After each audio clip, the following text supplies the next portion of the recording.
ಶಕುಂತಲಾಪುರ್ ಎಂಬ ಊರು ಸುತ್ತ ತುಂಬಾ ಚಿಕ್ಕ ಚಿಕ್ಕ ಗ್ರಾಮಗಳಿದೆ. ಸುತ್ತಮುತ್ತ ಗ್ರಾಮಗಳಲ್ಲಿ ಯಾರಿಗೇನ್ ಬೇಕು ಅಂದ್ರೂ ಶಕುಂತಲಾಪುರ್ಗೆ ಬಂದು ಕೊಂಡ್ಕೊಳ್ತಿರ್ತಾರೆ. ಆದ್ರೆ ಆ ಊರುಗಳಿಗೆಲ್ಲ ಒಂದು ಸಮಸ್ಯೆ ಇದೆ. ಅದವ್ರು ಮಾಡ್ಕೊಂಡ ಪಾಪನೋ ಇಲ್ಲ ಶಾಪನೋ ಗೊತ್ತಿಲ್ಲ. ಆದ್ರೆ ಕೆಲವು ವರ್ಷಗಳಿಂದ ಪ್ರತಿ 6 ತಿಂಗಳಿಗೊಂದು ಬಾರಿ ಸುತ್ತಮುತ್ತ ಗ್ರಾಮಗಳಲ್ಲಿ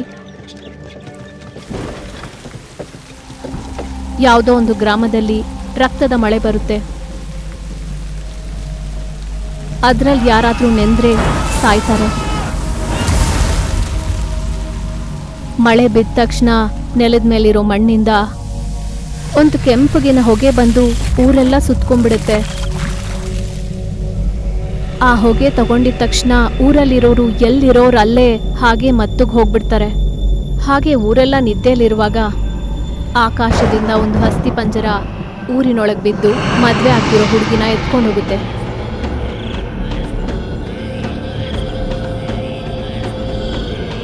ಹಾಗೆ ಎತ್ಕೊಂಡೋದ ಹುಡುಗಿನ ಅಗಮ್ಯ ಎಂಬ ಒಂದು ಬೆಟ್ಟಗಳಲ್ಲಿರೋ ನೀರಿಗೆ ಬಿಸಾಗುತ್ತೆ. ಆ ನೀರಿನೊಳಗೆ ಬಿದ್ದ ತಕ್ಷಣ ಆ ಹುಡುಗಿ ಮೀನಿನ ಥರ ಬದಲಾಗ್ತಾಳೆ.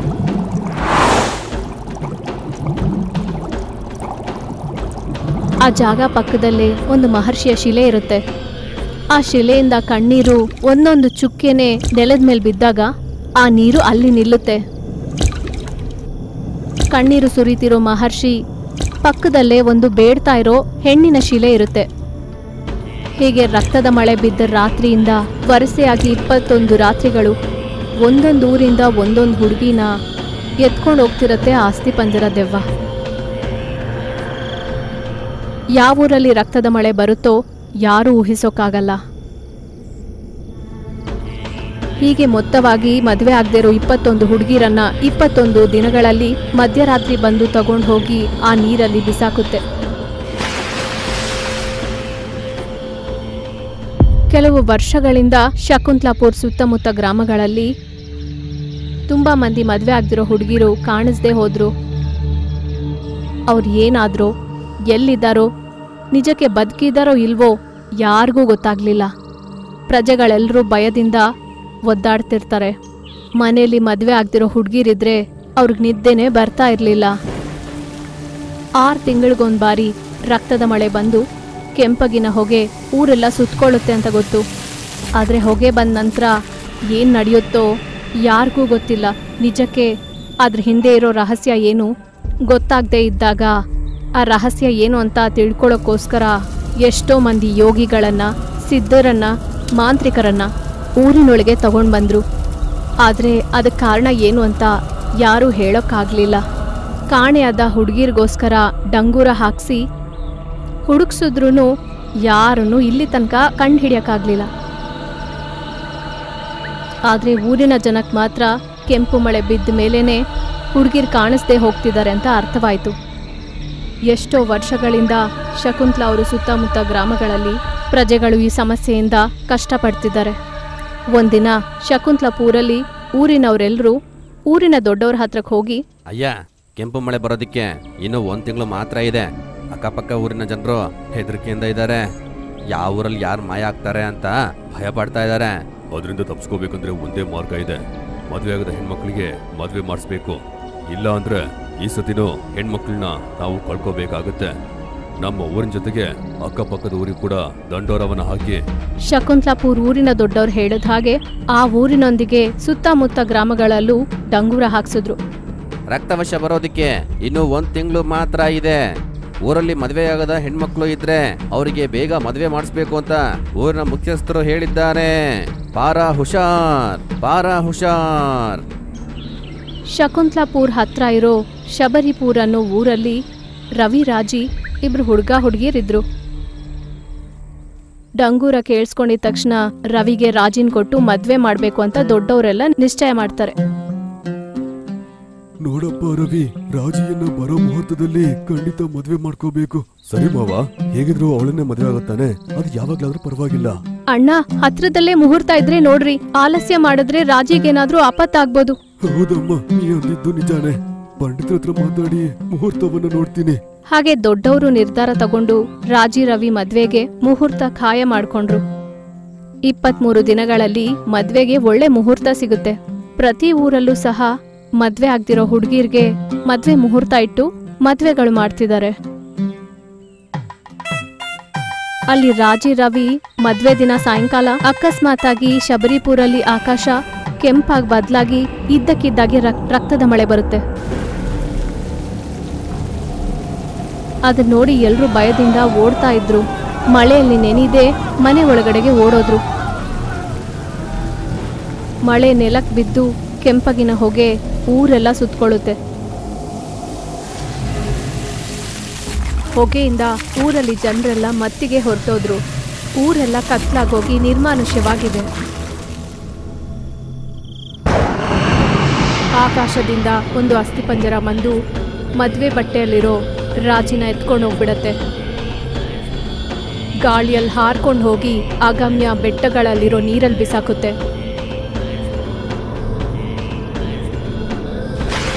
ಆ ನೀರಲ್ಲಿ ಬಿದ್ದ ತಕ್ಷಣ ರಾಜಿ ಮೀನಾಗಿ ಬದಲಾಗಿ ಆ ನೀರಲ್ಲಿ ತಿರುಗಾಡುತ್ತೆ. ಬೆಳಿಗ್ಗೆ ಆಗುತ್ತೆ. ಶಬರಿಪುರ್ ಪ್ರಜೆಗಳು ಮತ್ತಿನಿಂದ ಒಬ್ಬೊಬ್ರು ಹೊರಗಡೆ ಬರ್ತಿದ್ದಾರೆ. ರವಿಗೆ ಎಚ್ಚರ ಆಗಿ,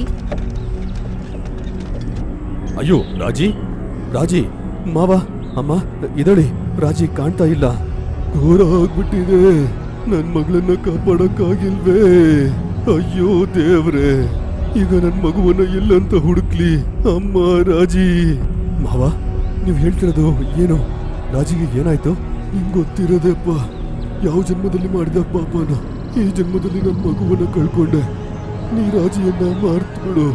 ರಾಜಿ ನನ್ನ ಪ್ರಾಣ ಮಾವ, ಏನೇ ಆದ್ರೂ ರಾಜಿ ನನ್ನ ಕಂಡಿಡ್ತೀನಿ, ಅವಳ ಕುತ್ತಿಗೆ ದಾಳಿ ಕಟ್ತೀನಿ, ಅವಳನ್ನ ಕರ್ಕೊಂಡ್ಬರ್ತೀನಿ, ಇಲ್ಲಾಂದ್ರೆ ನನ್ನ ಮರ್ತೋಗ್ಬಿಡಿ. ಅಮ್ಮ ಮಾವ ಹೋಗ್ಬರ್ತೀನಿ ಅಂತ ರವಿ ಶಪಥ ಮಾಡಿ ರಾಜಿನ ಹುಡ್ಕೋಕ್ಕೋಸ್ಕರ ಹೊರಟ. ಸುತ್ತಮುತ್ತ ಊರುಗಳಲ್ಲೂ ಹುಡುಕ್ದ.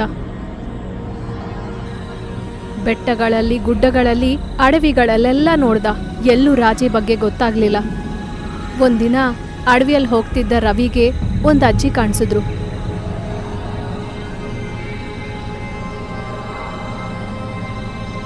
ಅಜ್ಜಿ ನೀವ್ಯಾರು? ಅಡವಿಯಲ್ಲಿ ನೀವು ಏನ್ ಮಾಡ್ತಾ ಇದ್ದೀರಾ?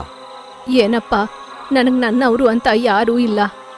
ಒಬ್ಳೇ ಈ ಅಡವಿಯಲ್ಲಿ ಹಣ್ಣುಗಳನ್ನೆಲ್ಲ ತಗೊಂಡು ತಿಂತಾ ಇದ್ದೀನಿ. ಇಷ್ಟಕ್ಕೂ ನೀನ್ ಯಾರಪ್ಪ? ಎಲ್ಲಿಂದ ಎಲ್ಲಿಗೆ ಹೋಗ್ತಾ ಇದೀಯಾ? ಅಜ್ಜಿ ನನ್ನ ಹೆಸರು ರವಿ. ನನ್ನ ಮದುವೆಗಳು ಕಾಣೆ ಆಗ್ಬಿಟ್ಲು. ಅವಳನ್ನ ಹುಡ್ಕೊಂಡು ಹೋಗ್ತಾ ಇದ್ದೀನಿ. ಎಲ್ಲೆಲ್ಲ ಹುಡುಕ್ದೆ, ಆದ್ರೆ ಸಿಕ್ಲೇ ಇಲ್ಲ ಅಂತ ಅಜ್ಜಿಗೆ ವಿವರವಾಗಿ ನಡೆದಿದ್ದೆಲ್ಲ ಹೇಳ್ದ. ಏನಪ್ಪ, ನನ್ ಮಧ್ಯರಾತ್ರಿಗಳಲ್ಲಿ ಹುಡುಗಿರನ್ನ ಎತ್ಕೊಂಡೋಗೋ ಒಂದು ಅಸ್ಥಿ ಪಂಜರದ ದೆವ್ವಗಳನ್ನ ತುಂಬಾ ನೋಡಿದ್ದೀನಿ. ಒಂದ್ ವೇಳೆ ಅದೇ ನಿಮ್ ರಾಜಿನೂ ಎತ್ಕೊಂಡೋಗಿರತ್ತೇನೋ. ಅಸ್ಥಿ ಪಂಜರ ದೆವ್ವನ? ಹೌದಪ್ಪ, ನಾನ್ ನನ್ ಕಣ್ಣಾರೆ ನೋಡ್ದೆ. ಎಷ್ಟೋ ಮಂದಿ ಹೆಣ್ಮಕ್ಳನ್ನ ಗಾಳಿಲ್ ಹಾರ್ಕೊಂಡು ಎತ್ಕೊಂಡೋಯ್ತು. ಇದೋ ಯಾವಾಗ್ಲೂ ಈ ಕಡೆನೆ ಹೋಗೋದು ಆ ರೆಕ್ಕೆಗಳ ಅಸ್ಥಿ ಪಂಜರ ಅಂತ ರವಿಗೆ ಅಜ್ಜಿ ಆ ಬೆಟ್ಟದ ಕಡೆ ತೋರ್ಸಿದ್ಲು. ರವಿ ಅತಿ ಕಷ್ಟದ ಮೇಲೆ ಅಜ್ಜಿ ಹೇಳಿದ ಕಡೆ ಹೋಗಿ ಅಗಮ್ಯ ಬೆಟ್ಟಗಳಿಗೆ ಸೇರ್ಕೊಂಡು ಅಲ್ಲಿ ಎಷ್ಟು ಹುಡುಕಾಡಿದ್ರು ರಾಜಿ ಬಗ್ಗೆ ಗೊತ್ತಾಗ್ಲಿಲ್ಲ. ಹಾಗೆ ಸ್ವಲ್ಪ ದೂರ ಹೋದಾಗ ಒಂದು ದೊಡ್ಡ ಬಾವಿ ಕಾಣಿಸುತ್ತೆ.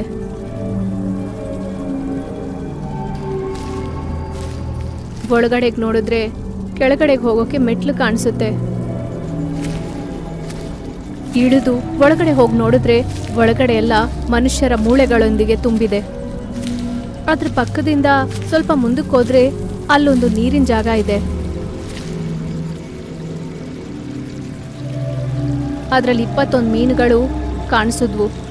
ಅವುಗಳನ್ನ ಲೆಕ್ಕ ಹಾಕಿ ಆಶ್ಚರ್ಯವಾಗಿದೆ. ಶಿಲೆ ಕಣ್ಣಿಂದ ಕಣ್ಣೀರು ಬಂದು ಕೊಳವಾಗ್ತಾ ಇದೆ ಅಂತ ಅನ್ಕೊಳ್ತಾ ಆ ಮೀನುಗಳ ಕಡೆ ನೋಡ್ತಿದ್ದಾನೆ. ಅದರಲ್ಲಿ 20 ಮೀನುಗಳು ಈ ಕಡೆ ಆ ಕಡೆ ತಿರ್ಗಾಡ್ತಿದ್ರೆ ಒಂದು ಮೀನ್ ಮಾತ್ರ ರವಿ ಕಡೆನೆ ನೋಡ್ತಿದೆ. ರವಿ ಆ ಮೀನನ್ನ ಕೈಗೆ ತಗೊಂಡಿದ ತಕ್ಷಣ ಆ ಮೀನು ರಾಜಿಯಂತೆ ಬದಲಾಗ್ಬಿಡುತ್ತೆ. ರಾಜಿ, ಹಬ್ಬ, ನೀನು ಇಲ್ಲೇ ಇದೀಯಾ? ನೀನೇನು ಮೀನ್ ರೀತಿ ಇಲ್ಲಿದೀಯಾ? ಹೌದು, ಏನಾಯ್ತು? ಶಬ್ದ ಮಾಡ್ಬೇಡ ಬಾವಾ, ರೇಗುವ ಎದ್ದೊಳ್ತಾನೆ. ರೇಗುವ ಒಂದು ರಾಕ್ಷಸ ಪಶು. ಅವನಿಂದಲೇ ನಮ್ಮ ಗ್ರಾಮದಲ್ಲಿ ರಕ್ತದ ಮಳೆ ಬೀಳ್ತಿದೆ. ಬಾ ಬಾವಾ, ಇಲ್ಲಿಂದ ವೇಗವಾಗಿ ಹೊರಟೋಗೋಣ, ಇಲ್ಲ ಅಂದ್ರೆ ಅಸ್ಥಿಪಂಜರ ನಿನ್ನನ್ನು ಸಾಯಿಸ್ಬಿಡತ್ತೆ. ನಡಿ ಹೊರಟೋಗೋಣ ಅಂತ ರಾಜಿ ರವಿ ಅಲ್ಲಿಂದ ತಪ್ಪಿಸ್ಕೊಂಡು ಹೊರಟೋದ್ರು. ರಾಜಿ ಮಳೆಯಲ್ಲಿ ನೆಂದಿದ್ರಿಂದ ತಲೆಯಿಂದ ನೀರು ಸುರಿತಾ ಅವ್ರು ಹೋಗೋ ದಾರಿಯಲ್ಲಿ ನೀರಿನ ಹನಿಗಳು ಜಾರಿ ಆ ಬೆಟ್ಟದ ದಾರಿಯೆಲ್ಲ ತುಂಬಾ ಒದ್ದೆ ಆಗುತ್ತೆ. ನಡ್ಕೊಂಡು ಹೋಗ್ತಿರೋರು ದಾರಿಯಲ್ಲಿ ನಿಂತು, ಈಗ ಹೇಳು ರಾಜಿ, ರೇಗುವ ಯಾರು? ಅಸ್ಥಿಪಂಜರ ಏನು? ಹೌದು, ಅಲ್ಲಿ ಏನ್ ನಡೀತಾ ಇದೆ? ಬಾವಾ, ರೇಗುವ ಒಂದು ರಾಕ್ಷಸ ಪಶು.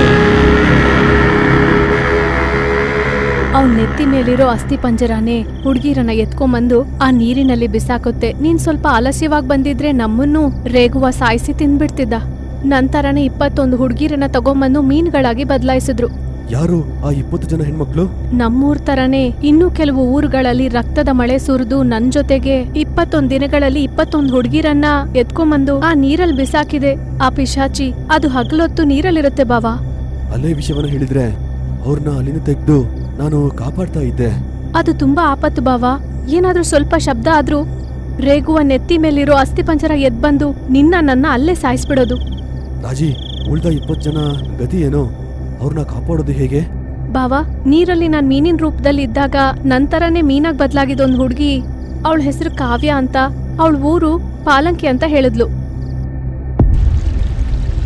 ಸ್ನೇಹಿತ, ನಮ್ಮನ್ ಕಾಪಾಡೋದು ಒಂದೇ ಒಂದ್ ಶಕ್ತಿ, ಮದಿರಲ್ಲಿರೋ ಮಂತ್ರಗಳಾಜಿ ಅಂತ. ಮಂತ್ರಗಳಾಜಿ ಶಕ್ತಿ ಬಗ್ಗೆ ನನ್ನ ಹತ್ರ ಹೇಳಿದ್ಲು.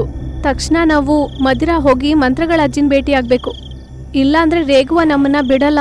ನಮ್ ಜೊತೆಗೆ ಮೀನಿನ ರೂಪದಲ್ಲಿರೋ 20 ಮಂದಿ ಹುಡುಗಿರನ್ನು ಸಾಯಿಸ್ಬಿಡ್ತಾನೆ. ಹಾಗಂತ ರವಿ ರಾಜಿ ಇಬ್ರು ಮಂತ್ರಗಳಾಜಿನ ಮದಿರಗೋಗಿ ಭೇಟಿಯಾದ್ರು. ರವಿ ರಾಜಿ ನಡೆದಿದ್ದೆಲ್ಲ ಮಂತ್ರಗಳಾಜಿಗೆ ಹೇಳಿದ್ರು. ರಾಜಿ ಕೂದ್ಲಿಂದ ನೀರಿನ್ನು ಸೋರ್ತಾನೆ ಇರುತ್ತೆ. ಮಂತ್ರಗಳಾಜಿ ಆ ನೀರಿಂದ ಜಲತಂತ್ರವನ್ನ ಮಾಡ್ತಾಳೆ. ಮಂತ್ರ ತಂತ್ರ ಜಲಯುಕ್ತಂ ಜಲತಂತ್ರಂ ಆವಾಹಯಾಮಿ ಆತ್ಮವಶಂ ಪ್ರಯೋಗಂ ಫಲಿತಂ ಮಂತ್ರಯುಕ್ತಂ ಮಂತ್ರತಂತ್ರಂ ಫಲಬೀಜಯುಕ್ತಂ ಆತ್ಮವಶಂ ಕರಾಮಿ. ಮಂತ್ರಗಳಾಜಿ ಜಲತಂತ್ರವನ್ನ ಮಾಡಿ ಅವಳ ದಿವ್ಯ ದೃಷ್ಟಿಯಿಂದ ಆ ನೀರನ್ನ ಅಗಮ್ಯ ಬೆಟ್ಟಗಳಲ್ಲಿರೋ ಕೋರ್ಗಾ ಮಹರ್ಷಿ ಶಿಲೆನಿಂದ ಸುರಿಯೋ ಕಣ್ಣೀರು ಅಂತ ತಿಳ್ಕೊಂಡು ಅವ್ರ ಆತ್ಮವನ್ನ ಕರೆದ್ಲು. ಕೋರ್ಗಾ ಮಹರ್ಷಿ ಆತ್ಮ ಬಂದು ಜಲತಂತ್ರ ನೀರಲ್ಲಿ ತೇಲ್ತಾ ಇದೆ. ನೀವು ಒಂದು ಮಹರ್ಷಿ, ನಿತ್ಯ ಜಪ ಮಾಡ್ತಿದ್ರಿ, ನಿಜಕ್ಕೆ ನಿಮ್ಗೇನಾಯ್ತು? ಯಾಕೆ ಮದ್ವೆ ಆಗದೆ ಇರೋ ಹುಡುಗಿರು ನಿಮ್ ಕಣ್ಣೀರಿಂದ ಬರ್ತಾ ಇರೋ ನೀರಿನಲ್ಲಿ ಮೀನುಗಳಂತೆ ಬದಲಾಗ್ತಿದ್ದಾರೆ? ನಿಜಕ್ಕೆ ಏನಾಯ್ತು? ಹೇಳ್ತೀನಿ ಅಜ್ಜಿ, ನಡೆದಿದೆಲ್ಲ ಹೇಳ್ತೀನಿ. ನಾನು ದೈವ ಅನುಗ್ರಹದಿಂದ ನಿತ್ಯ ಜಪವನ್ನ ಮಾಡ್ತಾ ನನ್ನ ಹೆಂಡತಿ ಪುಷ್ಯಮಿ ಜೊತೆಗೆ ಅಗಮ್ಯ ಗುಡ್ಡದಲ್ಲಿ ನಾನು ಇದ್ದೆ.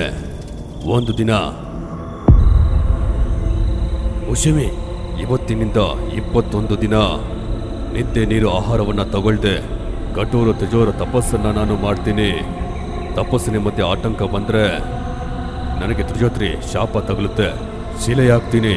ಆದ್ದರಿಂದ ನನ್ನ ತಪಸ್ಸಿಗೆ ಅಡ್ಡಿ ಬರದ ಹಾಗೆ ವ್ಯವಸ್ಥೆಯನ್ನ ಮಾಡು.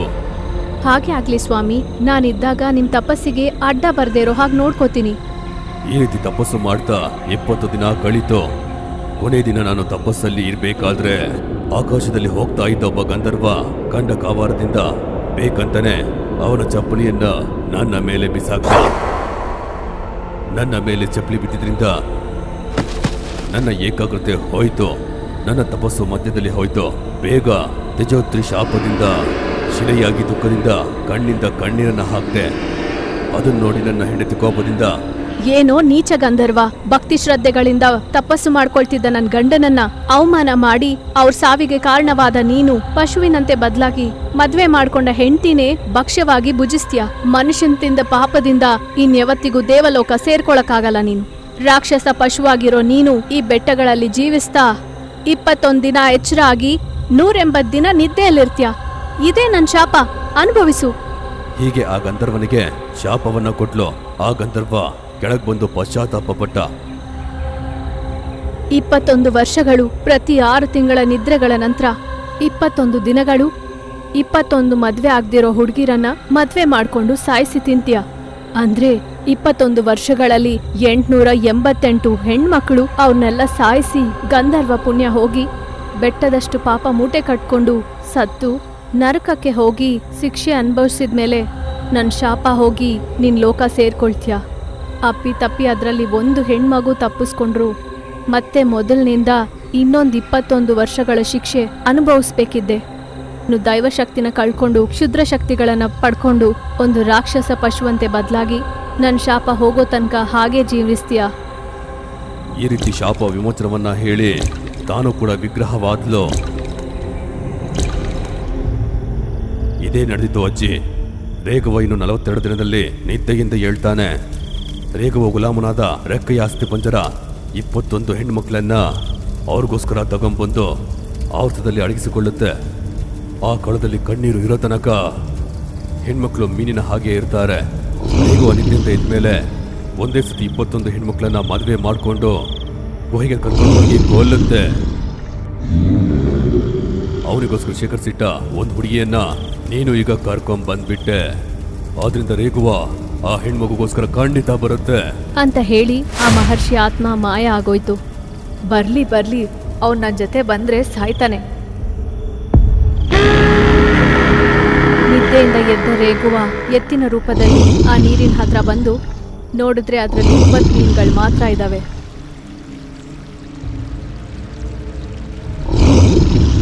ರೇಘು ತಲೆ ಮೇಲಿರೋ ಅಸ್ಥಿ ಪಂಜರ ಬರೋ ಯಾವುದೋ ಒಂದು ಹೆಣ್ಣು ತಪ್ಸ್ಕೋಬಿಟ್ಟಿದೆ, ಅಲ್ಲಿ ನೋಡಿ ಹೆಣ್ಣಿಂದ ಬಿದ್ದ ನೀರಿನ ಹನಿಗಳು ದಾರಿಯಲ್ಲಿ ಕಾಣ್ತಾ ಇದೆ ಅಂತ ಹೇಳಿದ ತಕ್ಷಣ ರೇಘು ಎಗರಾಡ್ಕೊಂಡು ಆ ಬಿದ್ದಿರೋ ತೊಟ್ಟುಗಳ ವಾಸನೆ ಹಿಡ್ಕೊಂಡು ಮಂತ್ರಗಳ ಅಜ್ಜಿ ಇರೋ ಕಡೆ ವೇಗವಾಗಿ ಹೋದ.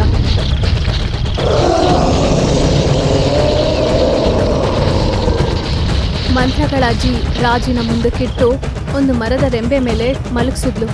ರಾಜಿ ಜುಟ್ಟಿಂದ ಸೋರ್ತಾ ಇರೋ ನೀರಿನ ತೊಟ್ಟುಗಳಿಂದ ಆ ಮರದ ಸುತ್ತ ಹಳ್ಳದಂತೆ ಏರ್ಪಾಡಾಗುತ್ತೆ. ಆ ಮರದ ಸುತ್ತ ಮಂತ್ರಿಸಿದ ಉಪ್ಪಿನಿಂದ ಗುಂಡಾಗಿ ಒಂದು ವಲಯವನ್ನ ಸೃಷ್ಟಿಸುತ್ತೆ ಮಂತ್ರಗಳ ಅಜ್ಜಿ. ರೇಘುವ ಓಡ್ತಾ ರಾಜಿ ಇರೋ ಮರದ ಹತ್ರಕ್ಕೆ ಬಂದು ಮಂತ್ರಗಳ ಅಜ್ಜಿ ಹಾಕಿರೋ ವಲಯದಲ್ಲಿ ಸಿಕ್ಕಾಕೊಂತು. ಎಷ್ಟು ಪ್ರಯತ್ನ ಪಟ್ರೂ ಆ ಉಪ್ಪಿನ ವಲಯದಿಂದ ಹೊರಗಡೆ ಬರಕ್ಕಾಗಲಿಲ್ಲ. ರವಿ ರೇಘುವ ನಮ್ಮ ಬಲೆಗೆ ಬಿದ್ದ. ಇದೇ ಒಳ್ಳೆ ಸಮಯ, ನೀನ್ ಹೋಗಿ ಆ 21 ಮಂದಿನ ಕಾಪಾಡು, ಬೇಗ ಹೊರಡು. ಆಯ್ತು ಅಜ್ಜಿ, ಈಗ್ಲೇ ಹೋಗ್ತೀನಿ ಅಂತ ರವಿ ಆ ನೀರಲ್ಲಿರೋ 21 ಮಂದಿ ಹುಡುಗಿರನ್ನ ಕಾಪಾಡೋಕೆ ಕುದುರೆ ತಗೊಂಡು ಹೊರಟ. ರೆಕ್ಕೆಗಳ ಅಸ್ಥಿ ಪಂಜರ ಅಜ್ಜಿನ ಸಾಯಿಸೋದಕ್ಕೆ ಶತವಿಧದಲ್ಲಿ ಪ್ರಯತ್ನ ಮಾಡ್ತಿದೆ. ಇನ್ನೊಂದ್ ಕಡೆ ಅದನ್ನ ನಿಲ್ಲಿಸ್ತಾ ಲೋಕಿ, ಯಮನಿ, ಕುಳ್ಳದೆವ್ವ ಎಲ್ಲಿದ್ರು ಬೇಗ ಬನ್ನಿ ನನ್ ಮುಂದೆಗೆ ಅಂತ ಕರೆದಿದ ತಕ್ಷಣ ಮೂವರು ತುಂಬಾ ಬೇಗ ಮಂತ್ರಗಳ ಅಜ್ಜಿ ಮುಂದಕ್ಕೆ ಬಂದ್ರು.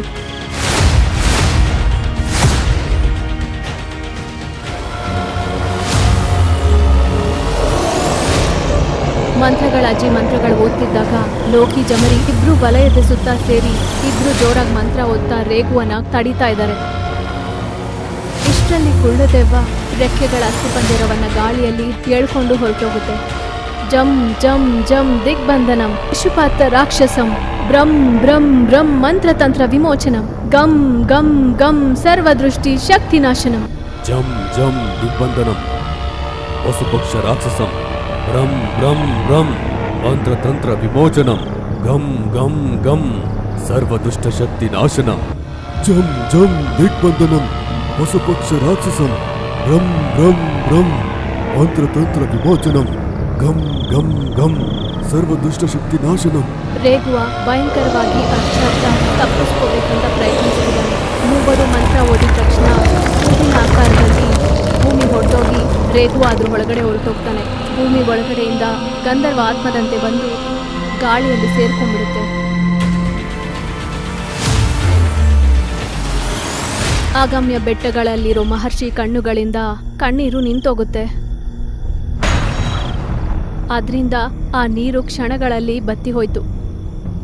ಆ ನೀರಲ್ಲಿರೋ 21 ಮೀನುಗಳು ಹುಡುಗಿರಂತೆ ಬದಲಾಗ್ಬಿಟ್ರು. ರವಿ ಅವರನ್ನ ಅವ್ರವ್ರ ಊರುಗಳಿಗೆ ಸುರಕ್ಷಿತವಾಗಿ ತಲುಪಿಸ್ತಾನೆ.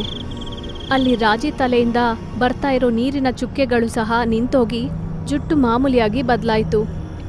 ಮಂತ್ರಗಳ ಅಜ್ಜಿ ಲೋಕಿ ಸಹಾಯದಿಂದ ರಾಜಿನ ಮರದಿಂದ ಕೆಳಗಿಳಿಸಿದ್ಲು. ರೇಘುವ ನರಕದಲ್ಲಿ ಶಿಕ್ಷೆಯನ್ನು ಅನುಭವಿಸ್ತಾ ಇದ್ದಾನೆ. ಶಾಪವನ್ನ ಕೊಟ್ಟಿದ್ರಿಂದ ಹೆಣ್ಮಕ್ಳ ಜೀವ ಹೋಗೋದಕ್ಕೆ ಕಾರಣವಾಗಿದ್ದ ನನ್ನ ಹೆಂಡತಿ ಕೂಡ ಪಾಪವನ್ನ ಮೂಟೆ ಕಟ್ಕೊಂಡು ನರಕದಲ್ಲಿ ಶಿಕ್ಷೆಯನ್ನು ಅನುಭವಿಸ್ತಾ ಇದ್ದಾಳೆ. ಯಾವಾಗ್ಲೂ ಕೋಪದಲ್ಲಿ ತಗೊಂಡ ನಮ್ಮ ನಿರ್ಣಯ ನಮ್ಮನ್ನ ನಾಶ ಮಾಡುತ್ತೆ. ಮಾಂತ್ರಿಕ ಅಜ್ಜಿ, ನೀನು ತುಂಬಾ ದೊಡ್ಡವರು. ನಿನ್ನ ಸಹಾಯದಿಂದ ಎಷ್ಟೋ ಊರಲ್ಲಿ ಭಯಂಕರ ಸಮಸ್ಯೆಯಿಂದ ವಿಮುಕ್ತಗೊಂಡಿದ್ದಾರೆ. ಈ ಆಕಾಶ ಶಂಖವನ್ನ ತಗೋ, ಇದು ಆಪತ್ತಲ್ಲಿ ಖಂಡಿತ ಸಹಾಯವಾಗುತ್ತೆ. ಇದನ್ನ ಓದಿದ್ರೆ ನೀನು ಅನ್ಕೊಂಡ ಜಾಗಕ್ಕೆ ಕ್ಷಣದಲ್ಲಿ ಹೋಗ್ತೀಯಾ. ಆದ್ರೆ ಅದು ಹಗಲಲ್ಲಿ 20 ನಿಮಿಷ ಮಾತ್ರ ಕೆಲಸ ಮಾಡುತ್ತೆ. ಆದ್ರೆ ರಾತ್ರಿಯಲ್ಲಿ ಮಾತ್ರ. ಇದನ್ನ ಓದ್ಬೇಡ, ಅಪಾಯ ಅಂತ ಹೇಳಿ ಮಹರ್ಷಿ ಆತ್ಮ ಮಾಯ ಆಗೋಯ್ತು. ಆ ಆಕಾಶ ಶಂಕುನ ಜಮರಿಗೆ ಕೊಟ್ಟು, ಪೋರ್ಗಾ ಮಹರ್ಷಿ ದೈವಶಕ್ತಿಯಿಂದ ಸಂಪಾದಿಸಿರೋ ಆಕಾಶ ಶಂಕು ದೈವ ಬಲ ಇರೋ ನಿಮ್ಮ ಹತ್ರ ಇರೋದು ಒಳ್ಳೇದು. ನನ್ನ ಹತ್ರ ಇರೋ ಕ್ಷುದ್ರ ಶಕ್ತಿಗಳ ನಡುವೆ ಇದನ್ನಿರ್ಸೋದು ಒಳ್ಳೇದಲ್ಲ. ಮಂತ್ರಗಳಾಜಿ ಜಮರಿ ಲೋಕಿಗಳಿಗೆ ಊರಿನವರೆಲ್ಲ ಹೂವಿನ ಮಳೆಯಿಂದ ಕೃತಜ್ಞತೆಗಳು ಹೇಳ್ಕೊಂಡ್ರು. ಆಗ್ಲಿಂದ ಶಕುಂತ್ಲಾಪುರ್ ಸುತ್ತ ಇರೋ ಗ್ರಾಮಗಳಲ್ಲಿ ಪ್ರಜೆಗಳೆಲ್ಲ ಹಾಯಾಗಿ ಜೀವನ ಮಾಡಿದ್ರು. ಸ್ವಲ್ಪ ದಿನಗಳಿಗೆ ಒಳ್ಳೆ ಮುಹೂರ್ತ ನೋಡಿ ರವಿ ರಾಜರ ಮದ್ವೆ ಚೆನ್ನಾಗಿ ನಡೀತು.